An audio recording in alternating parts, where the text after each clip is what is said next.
A mi ponencia o a mi presentación le he titulado La deuda histórica de la universidad con la sociedad. Esto parte de la idea primero de que ha venido desarrollándose una conceptualización histórica sobre la universidad. La universidad, como lo sabemos, como el centro de las ideas, como el centro de la racionalidad, del pragmatismo, y desde ahí ha venido marcando una brecha y ha generado una cortina con la cual se ha distanciado de la lógica de la sociedad. Pero es un distanciamiento quizás camuflado, porque así como se aleja al llamarse y al autodenominarse neutral, incluso apolítica, también ha contribuido en el desarrollo de un modelo o de una lógica de sociedad, como por ejemplo la actual, una sociedad y un modelo que se ha volcado hacia la dinámica de las mercancías, hacia la transformación de los derechos en servicios y a la construcción de hombres y mujeres distanciados de la realidad. Entonces esa lógica, como un actor camuflado, ha permitido también que el desarrollo del conocimiento se haya visto limitado y se haya generado una lógica de reproducción e incluso hasta de masificación del conocimiento. Y en ese sentido es donde ha tenido un papel importante la guerra, más en un país como el nuestro. La profundización de la guerra en Colombia ha generado dinámicas de exclusión, de segregación y de dispersión social. Y la universidad ha estado de la mano con el desarrollo de la guerra. Y es ahí donde vale la pena preguntarse también por qué o a quiénes les favorece la guerra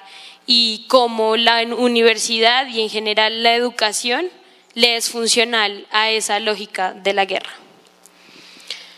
Desde distintos escenarios en los que hemos participado y hemos hecho un diagnóstico de la educación en su integralidad, pero también de la educación superior en particular,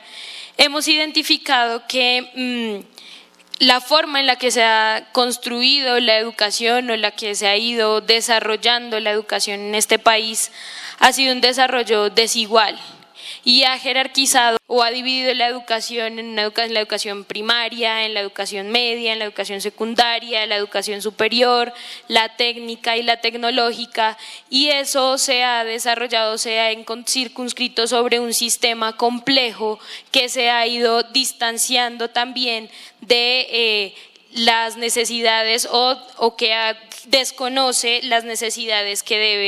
debe solventar de las mayorías sociales y de las mayorías populares. Y esa misma jerarquía hoy nos hace decir que la educación forma hombres y mujeres que están dispuestos a operar en una máquina y no a solucionar las necesidades que, pues bien sabemos, tiene toda sociedad, tiene todo país. En particular, la educación superior en nuestro país, como ya lo sabemos, está regida por la Ley 30 de 1992. Con la que el Estado en últimas termina renunciando así como a la salud, a la vivienda y a otros derechos de los pueblos, otros derechos económicos y sociales, renuncia a la educación pública como su principal responsable, ¿sí? Sabemos que la dinámica de privatización y de apertura económica que se inicia en ese tiempo, pues le da mayor forma a lo que le hemos dicho, la mercantilización de los derechos, a la servificación de los mismos. Y es ahí donde en el 2011 ocupa un papel muy importante las movilizaciones que empiezan a darse desde la Mesa Amplia Nacional Estudiantil. Y llego a este punto en el sentido para decirle al padre Carlos que sí hay un camino un camino para solucionar la crisis en la que se encuentra actualmente la educación. Y ese camino lo hemos venido dibujando las y los estudiantes por medio de una construcción de una propuesta alternativa, que es una propuesta que le busca contribuir a la paz. Porque desde su espacio constitutivo nos comprometimos con la construcción de una educación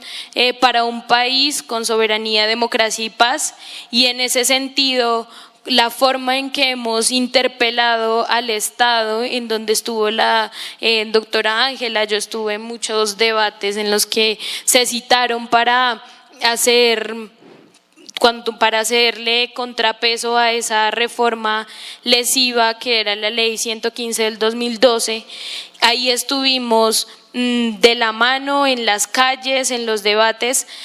interpelando al Estado y diciéndole que el derecho a la educación es un derecho fundamental. Y hoy lo decimos desde nuestra propuesta alternativa de educación, es también un bien común. Y en ese sentido, esta propuesta de educación que hemos venido construyendo, consideramos debe ser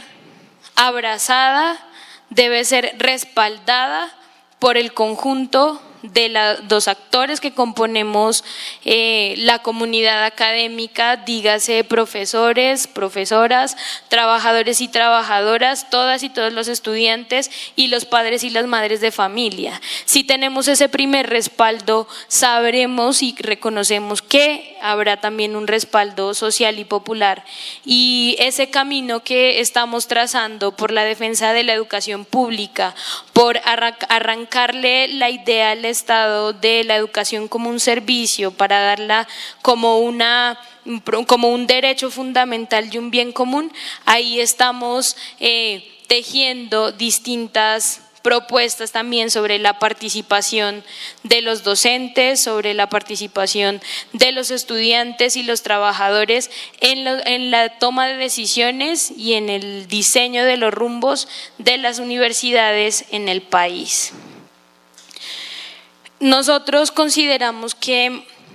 la deuda que tiene la universidad con la sociedad se debe empezar a solventar en dos niveles. La primera es que la universidad empiece nuevamente o retome esa dinámica que perdió de ser el lugar en el que se da la batalla de ideas. Para nosotros, la ofensiva neoliberal ha traído como consecuencia el mensaje de apolitización de profesores, de estudiantes, etcétera, y ha puesto nuevamente, o mejor dicho, ratifica la idea de que la universidad está lejana a todas estas dinámicas, y por eso consideramos que una de las primeras formas con las que se puede solucionar o empezar a romper o llenarlos la brecha que ha dejado la universidad con la sociedad es principalmente haciéndose nuevamente partícipes de las dinámicas universitarias. A veces por la misma lógica de la represión en la que ha estado viviendo nuestro país, tanto profesores como estudiantes se han alejado de la dinámica de la defensa de la educación, de la universidad, y se han alejado de los lugares en los que se puede dar la batalla de ideas, y en ese sentido es importante avanzar y darle nuevamente peso a esa idea y a esa necesidad de aportar en el debate, de generar opinión, de invitar y de comprometerse con la transformación de la educación y la universidad.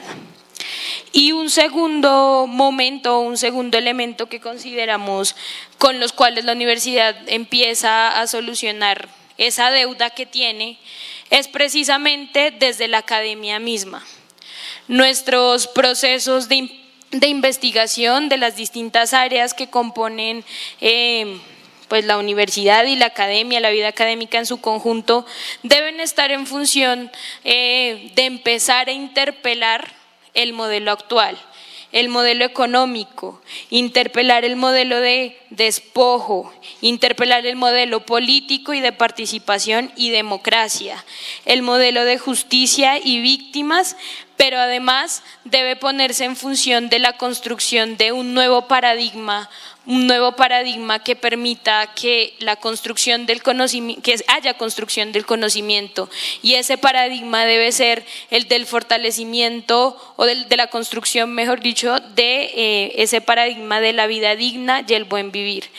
Si las universidades empiezan a hablar de eso, habrá también una relación más intrínseca con los movimientos sociales y populares que están construyendo y dinamizando estas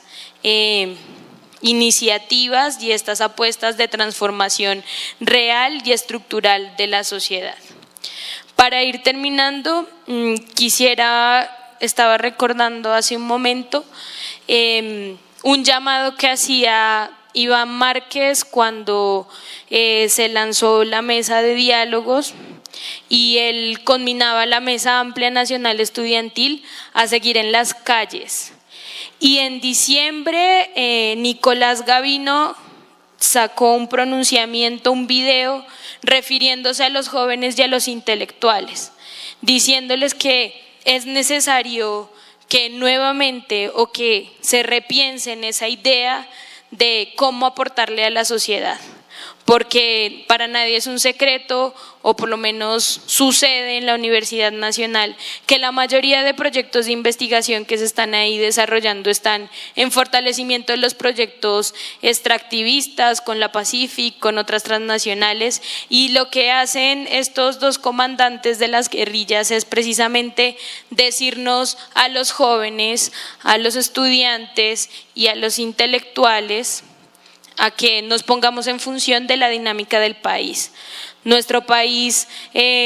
no aguanta más la guerra, nosotros queremos conocer la paz, y este momento en el que nos encontramos, que es un momento más dentro del proceso de construcción de paz, requiere que haya mayores esfuerzos y mayores iniciativas de todos los actores para alcanzarlo, que no actuemos en coyunturas, sino que hablemos de manera permanente.